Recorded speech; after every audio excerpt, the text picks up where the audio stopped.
Okay, today's an office whiteboard session. Jim's busy, we can't have the whiteboards downstairs. So we're in here.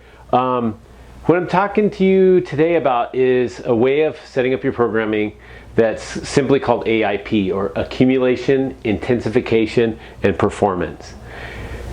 There are a lot of periodization programs and a lot of like, oh, I got to work on strength for 4 weeks, and then I'm going to do power on the hangboard and campus board for 4 weeks, and I'm going to do this, and we try to categorize our training too rigidly into specific movements or intensities. Like, it's only strength, it's only power, it's only endurance, and you know that doesn't really work all that well. Most of us end up failing to complete an entire cycle of a classical periodization program.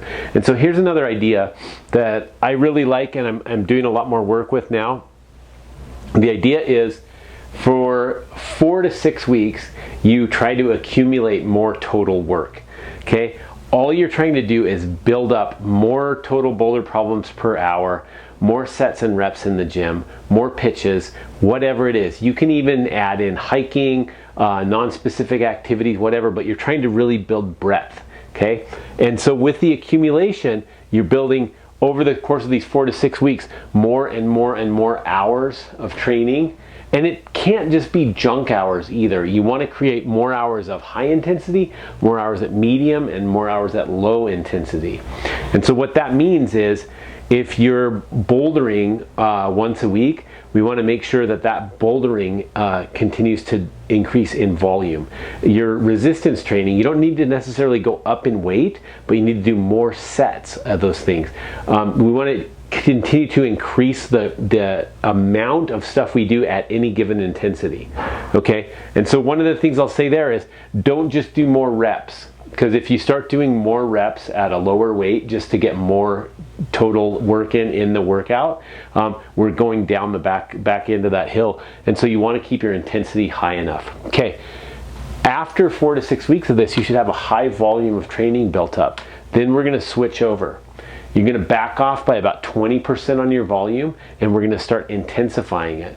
And what that means is, then for those next 4 to 6 weeks, you're going to try to make the weights heavier, the boulder problems harder, the routes you do a higher grade. And so we're trying to take this work capacity you've built here and add a lot of strength and power to it. We want to intensify everything we're doing. Okay?